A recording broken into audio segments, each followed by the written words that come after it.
ढेर सारे बोट्स के जरिए एक आइलैंड की तरफ जाते हुए देखती है जिसे आइजैक लीड कर रहे थे। असल में आइजैक और उनकी आर्मी सेराफाइट्स के लोकेशन पर हमला करने के लिए जा रहे थे, जो कि एक पास के आइलैंड पर मौजूद था। इनके गुजरते ही एली वहां पड़े एक बोट के जरिए उस सी एक्वेरियम की लोकेशन की तरफ बढ़ने लगती है, लेकिन तूफान के कारण उसकी बोट एक बहुत बड़ी समुद्री लहर की चपेट में आ जाती है, जिसके कारण वो और उसकी बोट सेराफाइट्स आइलैंड के किनारे पहुंच जाते हैं। वो खुद को संभाल पाती उससे पहले ही सेराफाइट्स के लोग उसे WLF का सोल्जर समझ पकड़ लेते हैं और उसकी बलि देने वाले होते हैं कि तभी सेराफाइट्स के गांव में हमला हो जाता है, जो कि WLF के आर्मी ने किया था। सारे सेराफाइट्स के लोग एली को वहीं छोड़ तुरंत अपने गांव की तरफ भागते हैं। एली किस्मत से बच जाती है। वो तुरंत वापस किनारे पर आकर अपनी बोट के जरिए दोबारा सी एक्वेरियम की तरफ निकल पड़ती है। कुछ समय बाद वो पीछे देखती है, सेराफाइट्स आइलैंड आग की लपटों में घिरा हुआ था। कुछ समय बाद एली सी एक्वेरियम पहुंच जाती है। अंदर घुसकर छानबीन करने पर उसे कुछ पैरों के निशान दिखते हैं। उन्हें फॉलो करते हुए वो ओन और मेल तक पहुंच जाती है। एली चुपके से ओन और मेलन की बातें सुनने लगती है। ये दोनों एबी के बारे में कुछ बातें कर रहे होते हैं। तभी मेल एली को देख लेती है। एली अपनी रिवॉल्वर ताने इनके सामने खड़ी थी।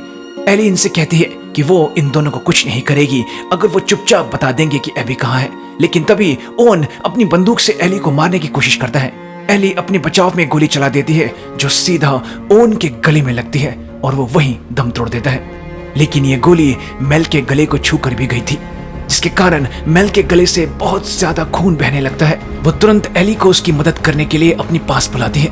वो कहती है, मैं नहीं बचूंगी, प्लीज जल्दी से मेरे बच्चे को बाहर निकालो। ये बात सुन एली के होश उड़ जाते हैं। वो जैसे ही मेल के जैकेट को हटाकर देखती है, वो प्रेग्नेंट थी। मेल उससे बच्चे को बाहर निकालने की बात कहती रहती है, लेकिन एली कुछ नहीं कर पाती और फिर मेल की भी मौत हो जाती है। नोरा को मारने के बाद एली ने फैसला किया था कि वो सिर्फ एबी को मारेगी, लेकिन हालात ने उसके हाथों इन्हें भी मरवा दिया था। तभी वहां टॉमी और जेसी भी पहुंच जाते हैं, जो उसे लेकर वापस थिएटर पहुंचते हैं। एली डिनर से कुछ बात किए बिना ही अंदर चली जाती है।